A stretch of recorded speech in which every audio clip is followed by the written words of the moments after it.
Yashodanandana Braja Janaranjana Yashodanandana Braja Janaranjana Yashodanandana Braja Janaranjana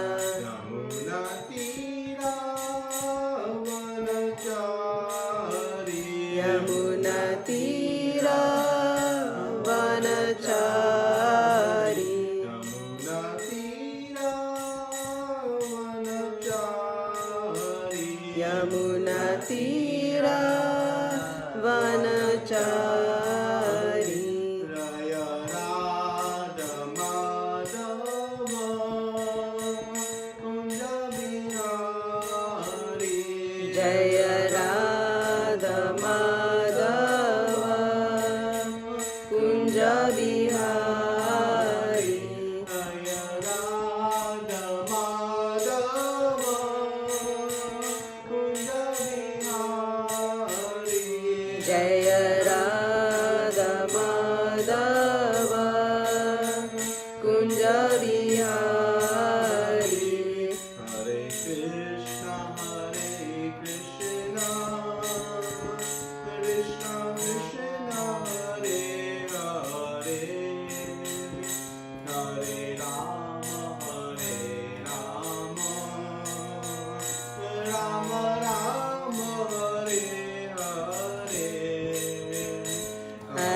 Krishna Krishna Krishna Hare Hare Hare Rama Rama Rama Hare Hare Hare Krishna Krishna Krishna Hare Hare Hare Rama Rama Rama Hare Hare Hare Krishna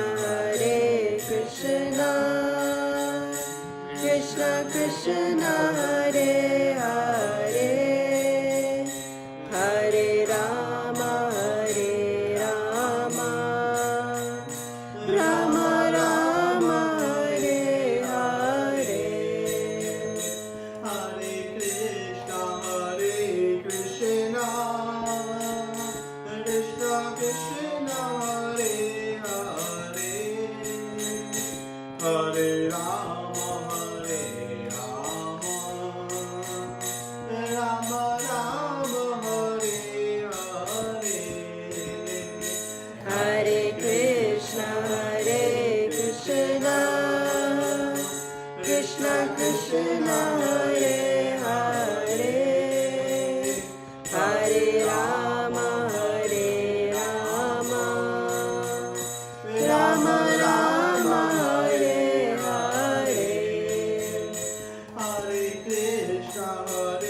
Krishna Krishna Krishna Hare Hare Hare Rama Rama Rama Hare Hare Hare Krishna Krishna Krishna Hare Hare Hare Rama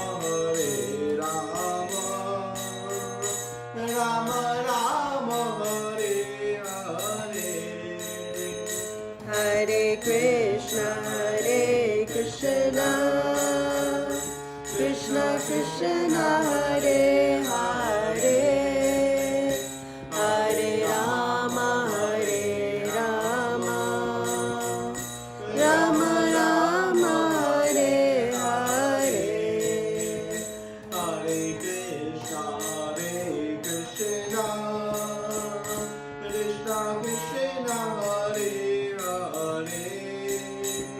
Hare Rama, Rama Rama, Hare Hare. Hare Krishna, Krishna Krishna, Hare Hare, Hare Rama, Rama Rama, Hare Hare. Hare Krishna, Krishna Krishna, Hare Hare, Hare Rama,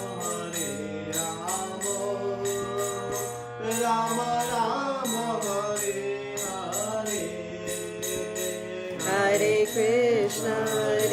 Krishna, Krishna Krishna, Hare Hare, Hare Rama, Rama Rama, Hare Hare. Hare Krishna, Krishna Krishna, Hare Hare, Hare Rama, Rama Rama, Hare Hare. Hare Krishna, Krishna Krishna, Hare Hare, Hare Rama, Rama Rama, Hare Hare. Hare Krishna, Krishna Krishna, Hare Hare, Hare Rama, Rama Rama, Hare Hare. Hare Krishna, Krishna Krishna, Hare Hare, Hare Rama, Rama Rama, Hare Hare.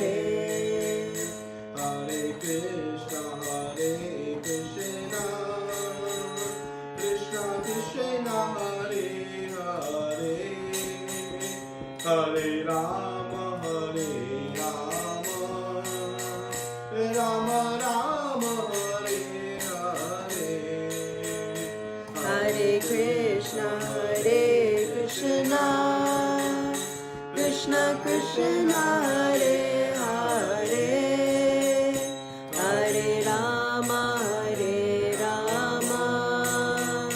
Rama Rama, Hare Hare. Jaya Radha Kunj Bihari, Radha Kunj Bihari, Radhe. Jaya Radha Kunja Bihari, Radha Kunja Bihari, Radhe. Jaya Radha Kunj Bihari, Radha Kunj Bihari, Radhe. Jaya Radha Kunja Bihari, Radha Kunja Bihari, Radhe. Jaya Jagannatha, Jaya Jagannatha, Jaya Mahadeva Mai Subhadra. Jaya Jagannatha, Jaya Jagannatha, Jaya Baladeva Mai Subhadra. Jaya Srinath Ji, Jaya Bala Gopal, Jaya Srinath Ji, Jaya Giri Govardhan. Jaya Srinath Ji, Jaya Bala Gopal, Jaya Srinath Ji, Jaya Giri Govardhan. Jaya Gauranitai, Jaya Gauranitai, Jaya Gauranitai, Jaya Gauranitai. Jaya Gauranitai, Jaya Gauranitai, Jaya Gauranitai, Jaya Gauranitai. Jaya Prabhupada, Jaya Prabhupada, Jaya Prabhupada,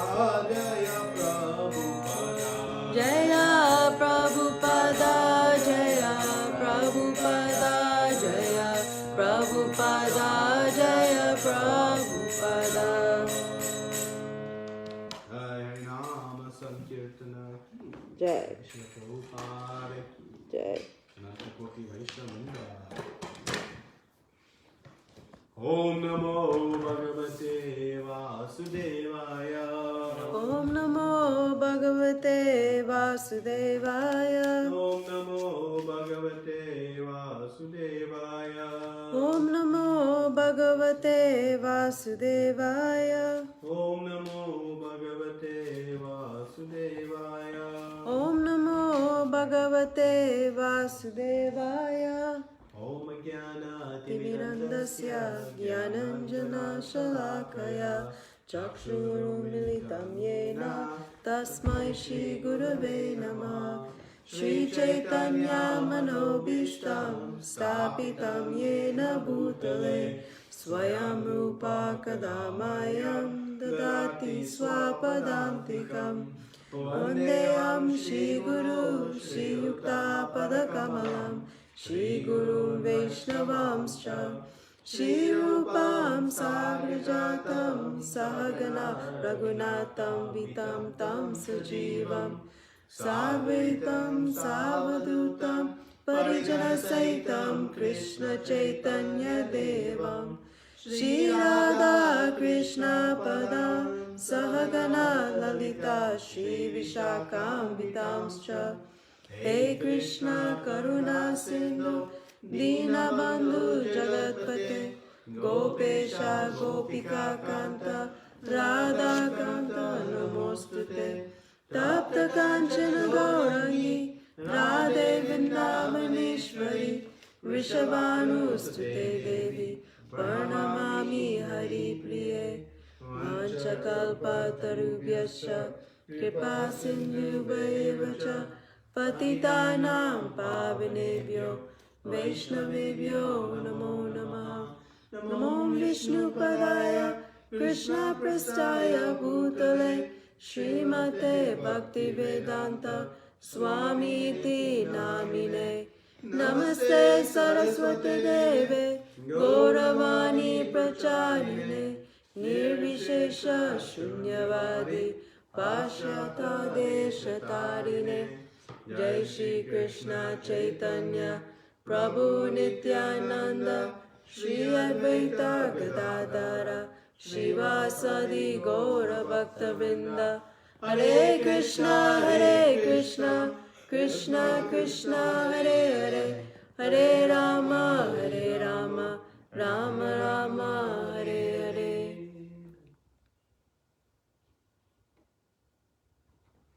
Hare Krishna. So, welcome to this discussion today of chapter 12. We'll discuss today verses 3, 4, and 5. And so, what is the topic? What is the title of the chapter 12? Let's do some Q&A to start, get some participation going. Maybe we'll get people's videos on as well. It's nice to see everybody's face. Devotional service, yes. So this title is devotional service. And anybody remember what Arjuna inquired about? What was his question when he opened this chapter? What was he asking Krishna about?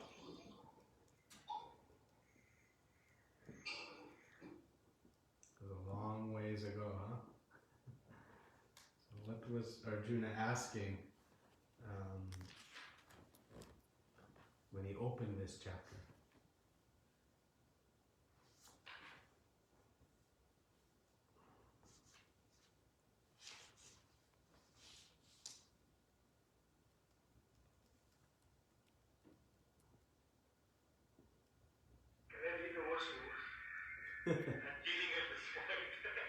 No problem.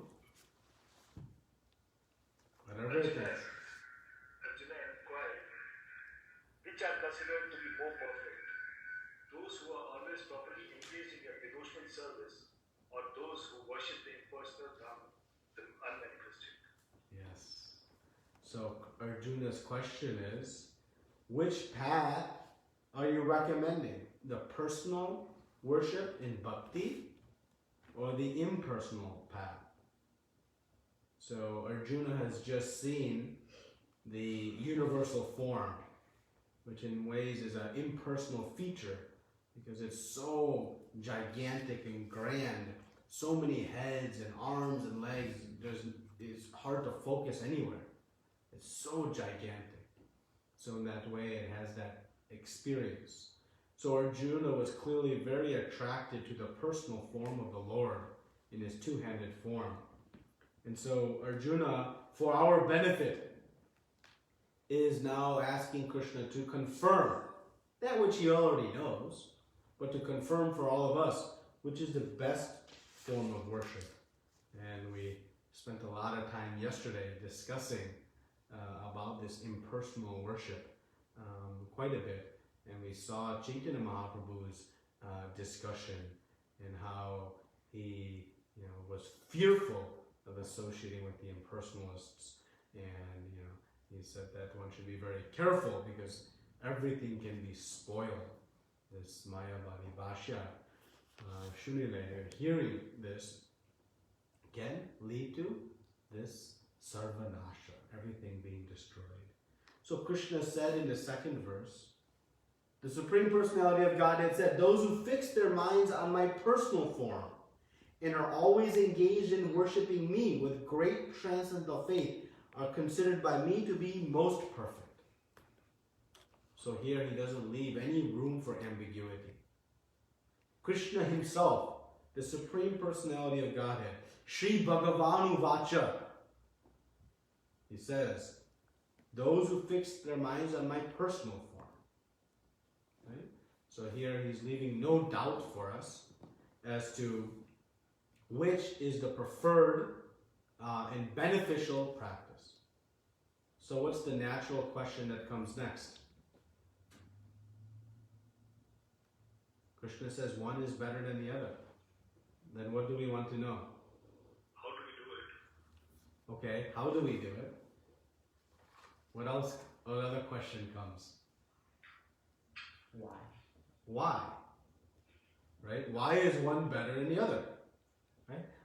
We're often not satisfied with just the answer. We want the reasons. Right? So Krishna, knowing that we will also want some reasons and evidence, he speaks verses 3, 4, and 5. Okay? So we'll read verses 3 and 4, then we'll read the verse in purport to 5. So Krishna says in the 3rd and 4th verse, but those who fully worship the unmanifest, that which lies beyond the perception of the senses, the all-pervading, inconceivable, unchanging, fixed, and immovable, the impersonal conception of the absolute truth, by controlling the various senses and being fully disposed to everyone, such persons engaged in the welfare of all at last achieve me. So, in this verse, these two verses, we say, wait a minute. Krishna is saying that those who worship the impersonal form, they at last reach him. So then, doesn't that sound like it's the same result as the person worshiping Krishna directly? Right? We may have that doubt. Okay. Well, then Krishna is going to answer that doubt also. And he answers that in the 5th verse. Right? Because he says at least achieve me. So it says, it makes it seem like, you go option A, option B, they're both the same. Are they the same? Well, let's see what Krishna's opinion is. So Krishna then says in the 5th verse, for those minds who are attached to the unmanifest, impersonal feature of the Supreme, advancement is very troublesome. To make progress in that discipline is always difficult for those who are embodied. So now we get the answer. He said in the 2nd verse, my devotee who worships me in my personal form, they are most perfect. And he's explaining now why. Because the impersonal path is very troublesome. it is very difficult to make progress. He says it is always difficult for those who are embodied, meaning in this human form of life. So it's not like, oh, it's not a close second, but he says it's very difficult, very troublesome, and very difficult to make progress. So now let's read the purport. Somebody wants to read the purport? Maybe the first paragraph? It's a long paragraph, purport. So we can take some turns reading.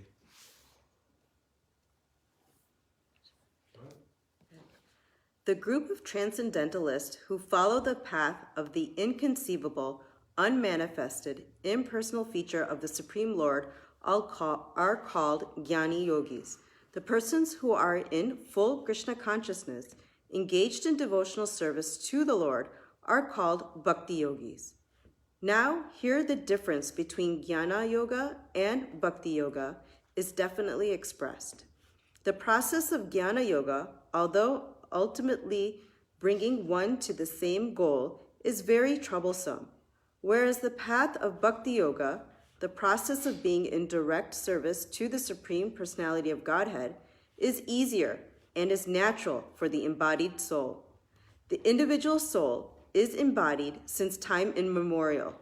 It is very difficult for him to simply theoretically understand that he is not the body. Therefore, the Bhakti Yogi accepts the deity of Krishna as worshipable because there is some bodily conception fixed in the mind, which can thus be applied. Of course, worship of the Supreme Personality of Godhead in his form within the temple is not idol worship. There is evidence in the Vedic literature that worship may be saguna or nirguna, of the Supreme possessing or not possessing attributes.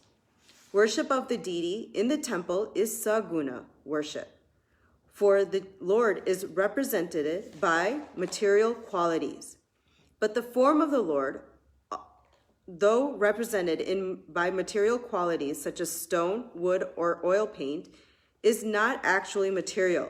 It is the absolute nature of the Supreme Lord.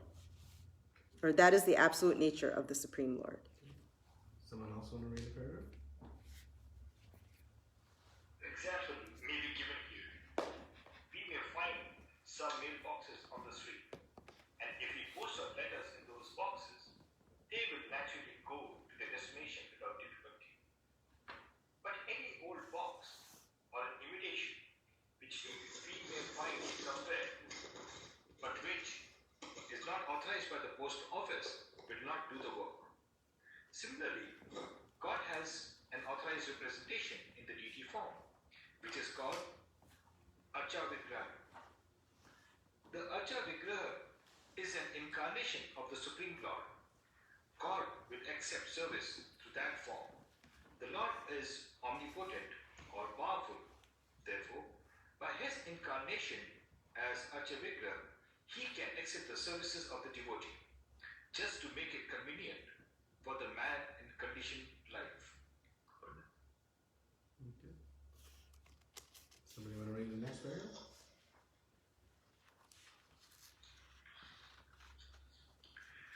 So, for a devotee, there is no difficulty in approaching the Supreme immediately and directly. But for those who are following the impersonal way to spiritual realization, the path is difficult. They have to understand the unmanifested representation of the Supreme through such Vedic literatures as the Upanishads, and they have to learn the language, understand the non-perceptual feelings, and realize all these processes. This is not very easy for a common man. A person in Krishna consciousness, engaged in devotional service, simply by the guidance of the bona fide spiritual master, simply by offering regulative obeisances unto the deity, simply by hearing the glories of the Lord, and simply by eating the remnants of foodstuffs offered to the Lord, realizes the Supreme Personality of Godhead very easily.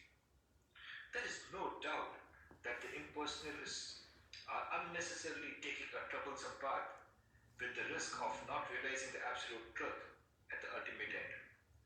But the personalist, without any risk, trouble, or difficulty, approaches the Supreme Personality directly. A similar passage appears in Srimad Bhagavatam. It is stated there that if one ultimately has to surrender unto the Supreme Personality of Godhead, this surrendering process is called bhakti. But instead takes the trouble to understand what is Brahman and what is not Brahman, and spends his whole life in that way, the result is simply troublesome. Therefore, it is advised here that one should not take up this troublesome path of self-realization, because there is uncertainty in the ultimate result. A living entity is eternally an individual soul, and if he wants to merge into the spiritual fold, he may accomplish the realization of the eternal and knowledgeable aspects of his spiritual nature. But the blissful portion is not realized. By the grace of some devotee, such a transcendentalist, highly learned in the process of Jnana Yoga, may come to the point of Bhakti Yoga or devotional service. At that time, long practice in impersonalism also becomes a source of trouble, because he cannot give up the idea. Therefore, an embodied soul is always in difficulty with the unmanifest, both at the time of practice and at the time of realization. Every living soul is partially independent, and one should know for certain that this unmanifested realization is against the nature of his spiritual blissful self. One should not take up this process. For every individual living entity, the process of Krishna consciousness, which entails full engagement in devotional service, is the best way. If one wants to ignore this devotional service, that is the danger of turning to atheism. Thus, the process of centering attention on the unmanifested, the inconceivable, which is beyond the approach of the senses, as already expressed in this verse, should never be encouraged at any time, especially in this age. It is not advised by Lord Krishna. Alright, so long purport. So Srila Prabhupada presents many reasons, building on Krishna's own statements, of why it should not, why Krishna is recommending the personal path. Right? So let's kind of break it down now. Now, these are two paths, and as Krishna said in the 3rd and 4th verse, ultimately the impersonal path will bring one to bhakti. So the end of that path is basically the beginning of the personal path. So, you can imagine that you're in the forest and you're trying to reach, some lake for some fresh water. And there are two options, two paths you can take. One will take you to the lake, and let's say you go right. It will take you to the lake in just 20 minutes walk. Straight shot, clearly marked trail. The other path will take you on a long circuitous route. And over this path is somewhat unmarked, so you may lose the path along the way and have to find your way back. There are many pitfalls, obstacles, big boulders to climb and things to overcome. And it's very long and circuitous. And after many, many days of walking on this path, it brings you right back to this path leading you to the lake. Now you have an option between going left or right. Which path do you would take?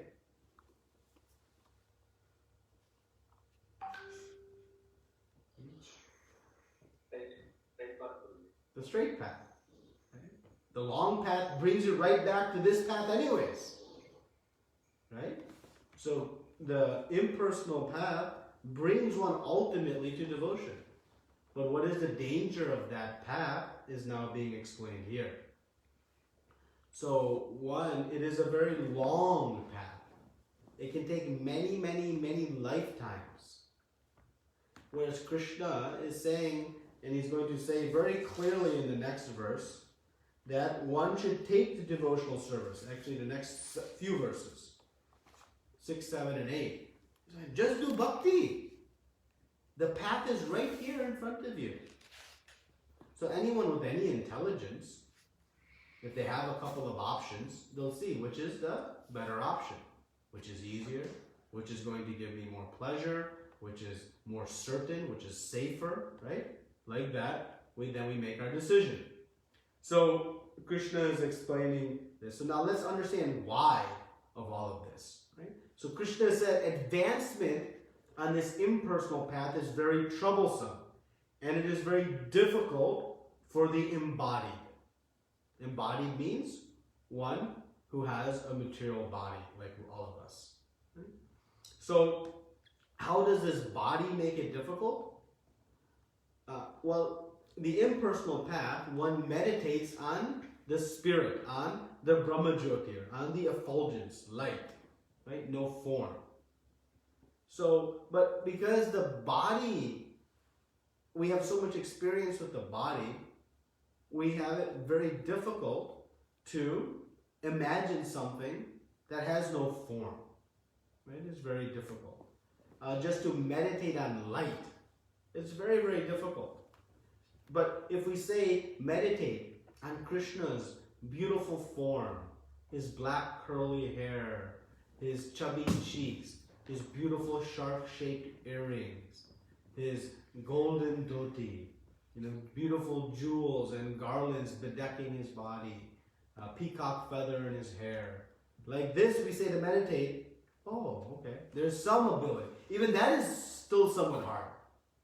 But then to say just meditate on light, it's very difficult.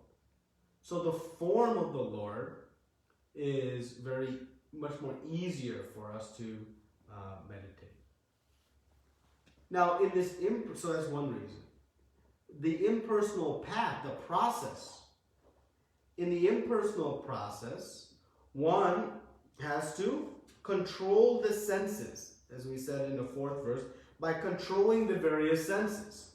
So one, in the impersonal path, must stop all the senses. But that is very difficult because the senses are active. Because the nature of the soul is to be active. We want to see different things. We want to hear different things, taste different things. Right? So these senses need some engagement. But if we just try to restrict them, it's very difficult. But this is the impersonal path. To follow the impersonal path, one must restrict the senses and engage them in just meditation. So, but when we do bhakti, one restricts the senses from material enjoyment by engaging the senses in Krishna. So bhakti is the more natural process because it is aligned in the nature of the soul, which is to be active. So it is an active engagement of the senses which controls them, whereas in the impersonal path, one must just stop them. So the end result of both is the same. The senses are detached from matter.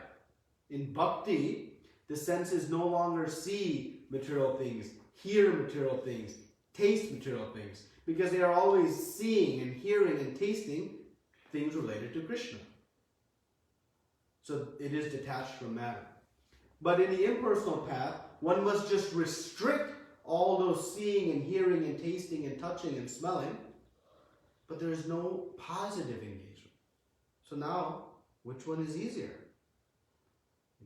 Honoring Krishna Prasadam, hearing the beautiful bhajans of the Lord, seeing the beautiful forms of the Lord, or simply withdrawing the senses? So the impersonal is because there's no activity to engage the senses, they have to work very hard to try to restrict them through intense meditation. And what they meditate on, no pastimes of the Lord, no beautiful bhajans, no different names of the Lord, just meditating on light. And it's very difficult. And because one is embodied, as soon as we begin to sit down to meditate, We think, oh, my leg fell asleep, then I have this itch here, and then there's some tingling sensation on my left arm, and then my right kneecap has some kind of bump on it. Oh, I never noticed that this thing is here. Where did this come from? And like this, our whole meditation meditates on our body because we're so accustomed to it. So it becomes very, very arduous and difficult. It is not so palatable. But again, by practice of bhakti, one is engaging all the senses and all the activities in a very sweet way. Prabhupada writes that for the impersonalist, there is very intense analysis and detailed study of all of this Shastra and learning Sanskrit and going through and pouring through mountains and mountains of Shastra. But it is very arduous because again, one is trying to understand and analyze this distinction between spirit and matter. Whereas the devotee simply offer obeisances, chant the holy names, dance in ecstasy, honor Krishna Prasadam, associate, read Srimad Bhagavatam, Chaitanya Charitamrita, and like this, relish the wonderful activities. So the differences are amazing and very stark. And again, the conclusion of the impersonalist path is to then go from the impersonal realization to the personal realization, where what one does, chant, dance, sing, associate, honor prasadam, the same activities that the personalist begins with. The impersonalist, after many, many, many lifetimes of endeavor, ultimately must come to this point. So, if ultimately coming to this point anyways, why not just start there? Well, one may say, well, what if I'm not able to? Not qualified to? Well, Krishna is going to tell Arjuna, no, you do devotional service. There is no restriction. Just offer with love, which he's already said in the 9th chapter. So this path is very accessible for all of us. This path of devotional service, this path of personal worship. Okay? So, and the final point that we can make, or in terms of the distinction, is that in the impersonal path, one is on their own. You are navigating this path on your own, hoping you can stay on the path, hoping you can overcome the obstacles, hoping in your next birth and your next birth and your next birth you don't somehow get distracted by some other allurement, and that you can make your way to the point of devotional service. But in the path of devotional service, bhakti, one attains Krishna's help in making progress. So Krishna is walking with us in this path. Now, which path would we have? It's shorter, it's more enjoyable, and Krishna is personally, through his mercy, guiding us along this path. And this is what he's going to say in the next verse. I am the swift deliverer of my devotees. So in the impersonal path, because one is not approaching Krishna, one is not looking for the mercy of Krishna, then one is on their own and has to make very, very detailed work for some hope after many lifetimes of making progress. So this is why Krishna is recommending that most perfect, as he said in the 2nd verse, is those who are worshiping my personal form, always engaged and with faith. Not blindly, but with faith. That is most perfect. So this is why Krishna is strongly recommending this personal path over the impersonal position. So again, to summarize just briefly, that it is a more direct path. It's faster. Not many, many lifetimes, just in a few short moments, one can make progress. And it's much easier. It's in the nature of the soul. One gets to engage their senses in Krishna consciousness. versus having to artificially try to restrict them. So one is a very pleasurable or sublime process, as Prabhupada would always say, and the other is very, very difficult. So based on these criteria, then it becomes so simple and easy which path one should take. And thus Krishna, by his great mercy, is clearly articulating the supremacy of bhakti over all paths of self-realization, and ultimately yoga. And again, they're all going to end, the conclusion of all the paths ends in bhakti. And so now for the remainder of this chapter, Krishna is going to speak about devotional service. If one cannot render pure devotional service, some other aspects of service one can begin. And then in the conclusion of this chapter, he'll discuss the glories, the qualities of the devotees that are very endearing to Krishna. Okay? So this is any questions or comments on this? I wanted to maybe discuss a little bit about Srinivasacharya and Madhava Nepuri, since their appearance days were yesterday. But before we do that, any kind of questions or clarifications or comments on these 3 verses we read today? Yes? Sorry. Hare Krishna Prabhu. Even though impersonalists understand the path they are taking are troublesome, what makes them to continue in the same path? Does it mean their mind is not controlled and not having surrendering quality? Yeah, so Prabhupada says, it's a good question, right? If they know this, well, many times they don't know. And so Prabhupada says, by the mercy of a devotee, one can come to know the benefits of the personal bhakti path, and then can quickly make progress on that path. And we have many examples we were discussing yesterday. You know, the 4 Kumaras. They were on an impersonal path. But by the mercy of directly Lord Vishnu himself, after the encounter with Jai and Vijay, they became great devotees. Shukadeva Goswami, same thing. Began his journey on an impersonal path, but by the mercy of Krishna and devotees, became a great devotee. So one may be on that path thinking or not knowing there's a better option. And so once one becomes informed, then by the glories and attraction of Krishna consciousness, one can very easily give up the impersonal path because it's so clearly better. But if I don't know, then I go with what I know. Right? And so these are, again, this impersonalism we're talking about are those who are what we call the uninformed impersonalists, different from the Mayavadi impersonalists, which we discussed yesterday. Okay? One follow-up question, Who is this? Prabhu. Madan Gaur Prabhu. Does the impersonalist, not seeing the soul in every living entity, equally hence they are not able to follow the personal form of Lord? Yeah, because they understand the soul, but they don't see who is the source of everything. They don't see Krishna. So they may come up to the point of even Paramatma realization. But still, that is not a complete understanding.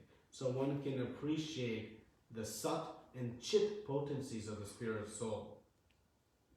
But the Ananda portion is not experienced until one understands Krishna, Bhagavan. So there's 3 levels of realization: Brahman realization, Paramatma realization, and Bhagavan realization. Bhagavan realization is complete.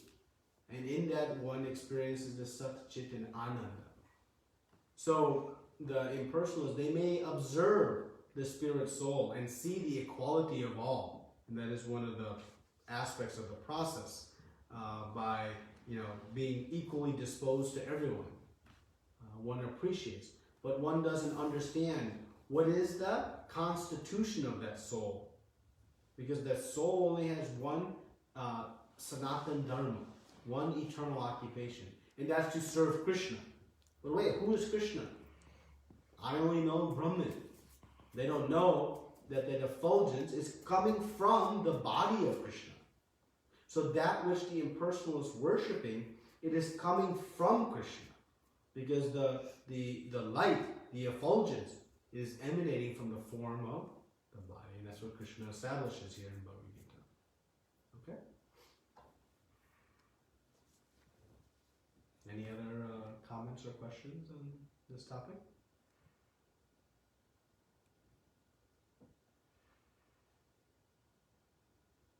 Okay. I know we discussed this also quite a bit yesterday. So just we'll have a short discussion about Srinivasacharya and Madhavendra Puri. I think Madhavendra Puri we've discussed many times, but just briefly as a reminder, Madhavendra Puri is a great acharya in our Guru Parampara, our Gaudiya Vaishnava Parampara. Madhavendra Puri was the Guru of Ishvara Puri, and Ishvara Puri was the Guru of Chaitanya Mahaprabhu. So Chaitanya Mahaprabhu, showing us the path of accepting a spiritual master, took initiation from Ishvara Puri, and Ishvara Puri was a disciple of Madhavendra Puri. So Madhavendra Puri's pastimes are elaborate and glorious. He was a pure devotee of the Lord. And he was such a wonderful and renounced devotee of the Lord. When he reached Vrindavan and Govardhan, he was performing a type of austerity that he would not even go out to beg foodstuffs. He would just take whatever came to him. And he was so dear that Krishna himself would come and bring a pot of milk for him. And Madhavendra Puri would wonder, as the boy, beautiful boy, would say, "You are not going out to beg, so I have brought you some milk." And Madhavendra Puri is wondering how you knew that I was not taking any food. And Krishna says, "Nobody in my village goes hungry." And he left that pot of milk and disappeared. So you can see how Krishna reciprocates, that he personally was coming and giving milk from the spiritual world to Madhavendra Puri. And this place in which this happened is still there, Madhavendra Puri's Bhajan Kutir, just next to Govind Kund in Govardhan. Very, very auspicious place. And of course we know that Madhavendra Puri received the dream where Krishna came and told him that he was buried in the earth, suffering from high fever, transcendental fever, of course. And Madhavendra Puri, with some villagers, unearthed this beautiful deity of Srinathji, this Gopalji, and began to perform elaborate worship, and then was later instructed by Krishna to go to Jagannath Puri to acquire some chandan, which he did with great endeavor. And on his way back, Madhavendra Puri stayed at the Ramuna temple. Shirchor Gopinath, who had on his way to Puri, had stolen a cup of sweet rice for him. So he stayed there and applied that chandan, and actually never made his way back to Vrindavan. So his appearance day was yesterday, and we are very fortunate because it is Madhavendra Puri that in our philosophy, in our sampradaya, that it was Madhavendra Puri who added the rasa of the sweet exchanges between Krishna and Srimati Radharani. This very sweet and topmost experience of bhakti was added and commented on by Madhavendra Puri. And of course, Chaitanya Mahaprabhu was living that rasa, coming in the mood of Srimati Radharani. So this aspect of devotional service was added into the consciousness by the great Madhavendra Puri. So we're very, very fortunate to be coming in under his disciplic succession. So his appearance day was yesterday. And again, just paraphrasing shortly, but we've spoken much about him in the past. And then Srinivasacharya. So Srinivasacharya's appearance day also was yesterday. His appearance itself is quite extraordinary and gives us some insight into the greatness of Srinivasacharya. So Srinivasacharya, he appeared after or towards the end of Chaitanya Mahaprabhu's appearance and pastimes. But his father was the name of Gangadhar, and his father was present at the time when Chaitanya Mahaprabhu took sannyas.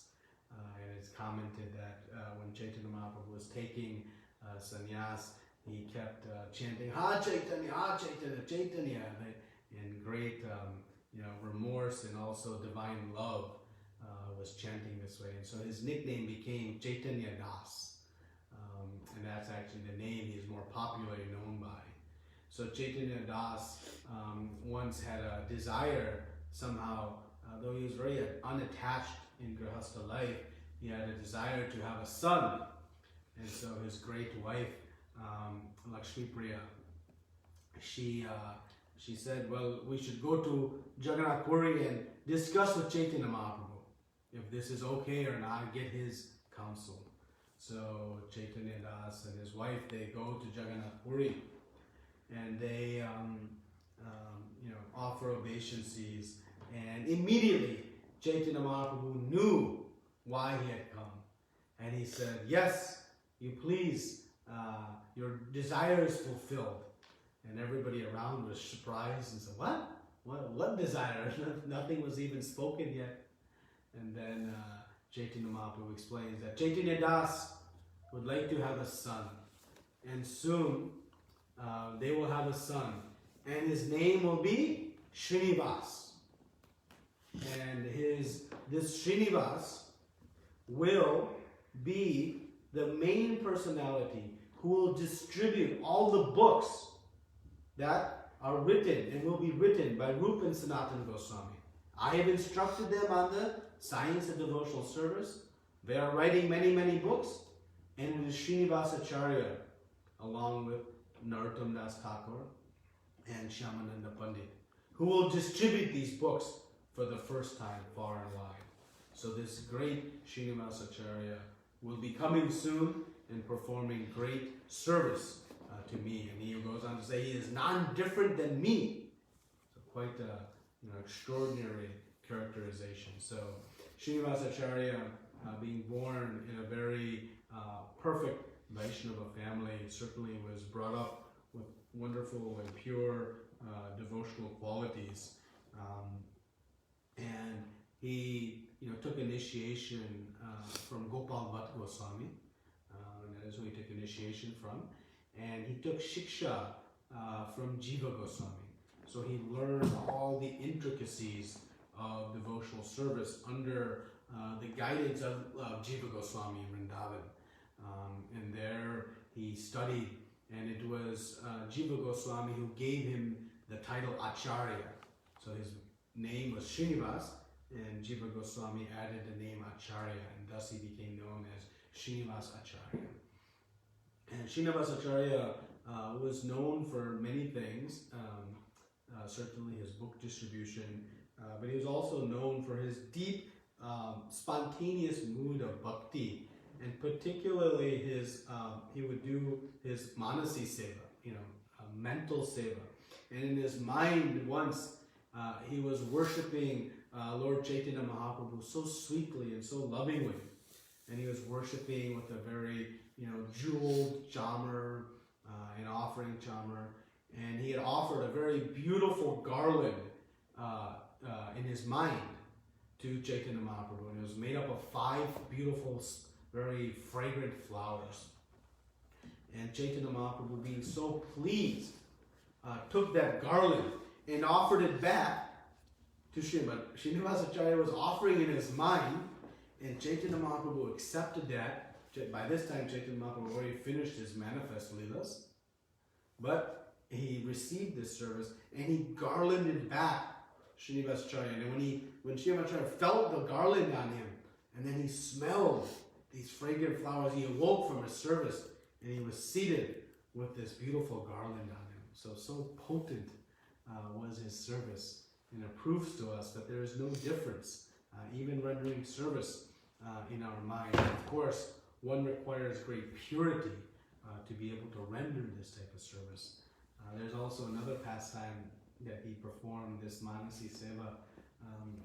In his eternal lila, he is known as Mani Manjari. And so he's one of the Manjaris who is assisting the gopis and Srimati Radharani in their pastimes. And so once during the time of Holi, Srimati Radharani is telling Srinivasa, you come on our side and play colors with us and help us get that Shyama Sundar. And so like this big battle took place. And again, this is all in his mind as he's meditating on this beautiful pastime. And in the running around in the footsteps, the earth was shaking. And as the earth began to shake, he awoken from his mental meditation, and he looked down and he was completely covered in all kinds of color. So you can see very beautiful and deep mood of service of Srinivasacharya. As I mentioned, as Chaitanya Mahaprabhu proclaimed, that he would be the one who would help distribute books. This is the first book distribution party we know of. The great writings of Rupa and Sanatana Goswami were so elaborate and beautiful, but they were in Vrindavan. And so Srinivasacharya was charged, along with Narottam Das Thakur and Shyamananda Pandit, to take a bullock cart full of these books and begin to distribute them all over. And so the three of them left Vrindavan with these books, and they entered one land area, and the king had one very powerful astrologer. And this king was basically a crook. And the king was able to determine, what the value of anybody was carrying. So if they were carrying something of great value, this king would become notified, and then he would summon his crooks to go and rob these people. And so this king, his name was Virahambira, he came, and the astrologer said, these three people, they're carrying something, I can't even calculate the value. Somehow, anything I'm looking for, it is extraordinary. And the king became very excited. And so he summoned his team of robbers, thieves, and the thieves approached the group, and they were fast asleep after a long day of traversing through very dangerous lands. And the thieves took this bullock cart, and when they were all excited, what kind of jewels, what kind of wonderful things must be in this bullock cart, incalculable value. And so when they brought this to the king, and they opened the bullock cart, and they found out, just some books? And the astrologer came, and then he reached out his calculations, and still it was coming to some incalculable amount. And the king was so confused how these books have some value. So they kept them to some side, and when Srinivasacharya and Narottam Das Thakur and Shyamananda Pandit, they woke up in the morning and they noticed their books were gone. The bullock cart was gone. Oh, Krishna, what to do now? Our whole mission. So Srinivasacharya tells Narottam Das Thakur and Shyamananda Pandit, you continue on, you carry on towards Bengal and carry on this preaching method. I'll devise some plan and find out about these books. So Srinivasacharya stayed back, and he began to speak to some locals, and he came to know that the king of that land was hearing Srimad Bhagavatam, ironically. So Srinivasacharya went to this assembly, and after understanding they asked Srinivasacharya to speak something, and Srinivasacharya began to speak very beautifully about Srimad Bhagavatam. And actually the heart of the king melted, and the king gave Srinivasacharya a place to live. And one day they were conversing together, and Srinivasa Acharya explained how they were traveling and someone had stolen their bullock cart. And the king understood, oh, that was me. And he very lamentingly acknowledged his stealing from Srinivasa Acharya, and then gave him back the books and the bullock cart.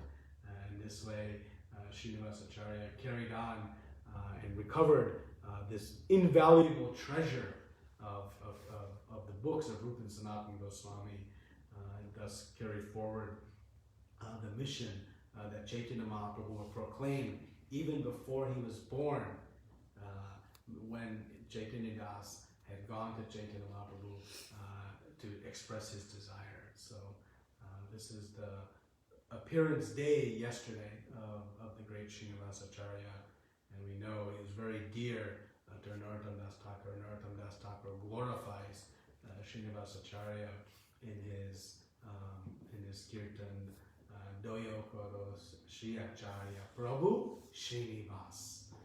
So that is he is referring to Srinivasa Acharya there. So that's a little bit about his pastimes. So, okay, so that is today's discussion. Any other comments or clarifications for today before we adjourn?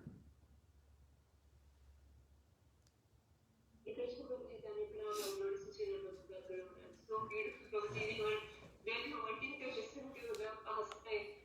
Thank you for fulfilling our wishes. Srinivas Acharya. A quick question.